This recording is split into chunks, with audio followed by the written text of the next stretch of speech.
எல்லாருக்கும் இந்த வீடியோவில் ரோட் சைட் மோமோஸ் எப்படி பண்ணணுன்னு தான் காட்ட போகிறேன். அதுக்கு ஃபஸ்ட்டு ஒரு மிக்சர் ஜாரில் உங்களுக்கு என்ன வெஜிடபிள்ஸ் வேணுமோ நீங்கள் யூஸ் பண்ணிக்கலாம். நான் வந்து கேபேஜும் கேரட்டும் யூஸ் பண்ணிக்கிறேன். ஃபஸ்ட்டு கேபேஜ் வந்து நான் ஒரு மிக்சியில் போட்டு 2 சுற்றி எடுத்துக்கிறேன். ஏன்னா வந்து சாப் பண்ணால் ரொம்ப நேரம் ஆகும்.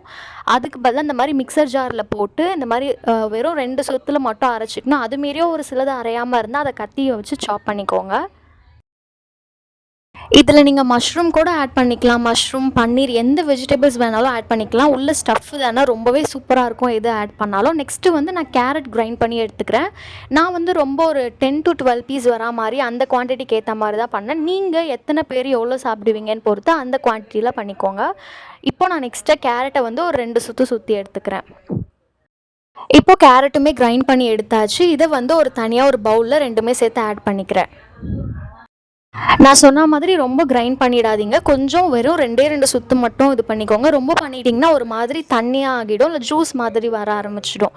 நெக்ஸ்ட்டு ஸ்டெப்பாக நான் அதே மிக்சர் ஜாரில் ஒரு சின்ன வெங்காயம், அதுக்கப்புறம் ஒரு சின்ன துண்டு இஞ்சி, பச்சை மிளகா 3மே வச்சு நான் கொஞ்சம் நல்லா அரைச்சி எடுத்துக்கிறேன்.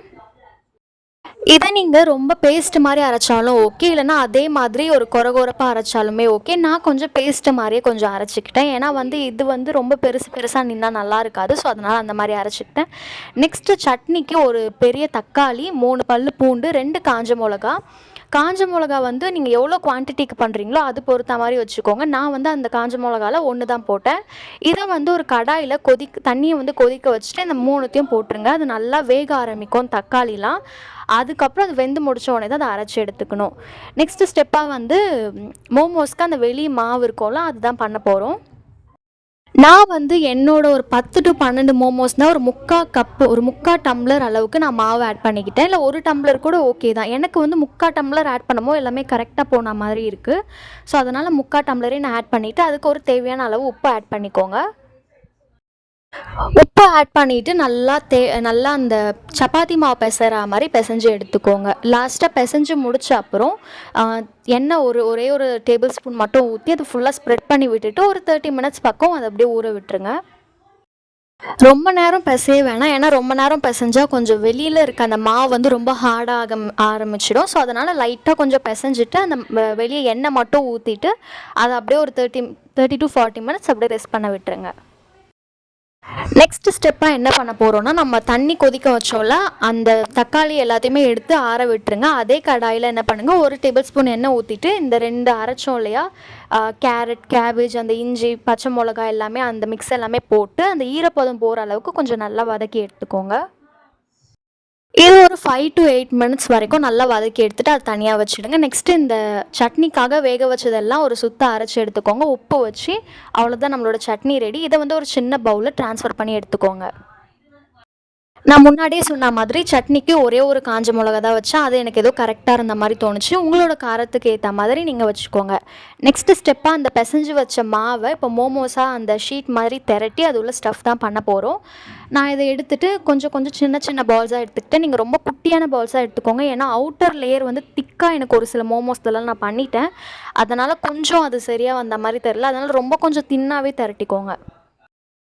ஒரு சர்க்கிள் ஷேப்பில் திரட்டிக்கோங்க. அப்படி சர்க்கிள் ஷேப் உங்களுக்கு வரலை அப்படின்னா ஏதாவது ஒரு மூடி மாதிரி இருந்தால் அதோட அச்சு வச்சு நீங்கள் கரெக்டாக சர்க்கிள் ஷேப் மாதிரி எடுத்துக்கோங்க. நான் சர்க்கிள் ஷேப் மாதிரி திரட்டிட்டு சும்மா ஏனோ தானோ தான் திரட்டினேன். அதில் வந்து அந்த ஸ்டஃப்பை வச்சுட்டு இப்போ நான் எப்படி மோமோஸ் மாதிரி மடிக்கணும்னு நான் காட்டுறேன். நீங்கள் அதை பாருங்கள். இப்போ 2 பக்கமும் நல்லா பிடிச்சிட்டு லாஸ்ட்டிலேருந்து ஒரு புஷ் பண்ணிவிட்டு இங்கே 2 பிஞ்ச் பண்ணுங்கள். அதே அந்த பிஞ்ச் பண்ணதை புஷ் பண்ணிவிட்டு பிஞ்ச் இந்த மாதிரி தான் பண்ணணும். இந்த வீடியோவில் நான் காட்டுற மாதிரி பண்ணுங்கள். அதுதான் ஒரு கரெக்டான. இதே டிஃப்ரெண்ட்டாக பண்ணுவாங்க. நான் இது வந்து எனக்கு ஈஸியாக இருக்கும் பிடிச்சி சாப்பிட்றதுக்குன்றதுக்காக நான் இந்த மாதிரி பண்ணியிருக்கேன். இதையே நான் அகைன் 2 டைம்ஸ் பண்ணி காமிச்சிருக்கேன். இதை நீங்கள் கண்டினியூஸாக பாருங்கள், உங்களுக்கு புரியுதான்ட்டு. நெக்ஸ்ட்டு அதே மாதிரி ஒரு புஷ் பண்ணிவிட்டு ஒரு பிஞ்ச் பண்ணணும். ஒரு புஷ் அதுக்கப்புறம் ஒரு பிஞ்ச், ஒரு புஷ் அதுக்கப்புறம் பிஞ்ச். இதே மாதிரி தான் எண்டு வரைக்குமே பண்ணணும். எல்லா மோமோஸ்க்கும் இதே மாதிரி பண்ணுங்கள். பட் அவுட்டர் அந்த மாவு லேயர் மட்டும் கொஞ்சம் மெலிசாக திரட்டிக்கோங்க, திக்காக இல்லாமல்.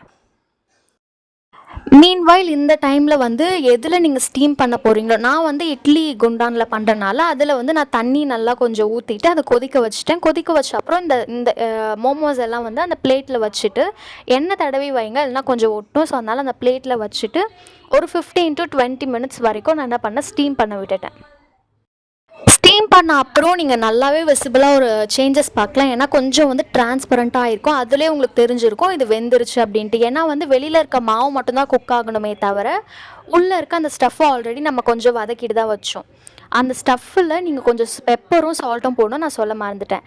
அவ்வளோதான், மோமோஸ் ரெடி. இதை ட்ரை பண்ணிவிட்டு கமெண்ட்டில் எப்படி வந்திருக்கு சொல்லுங்கள்.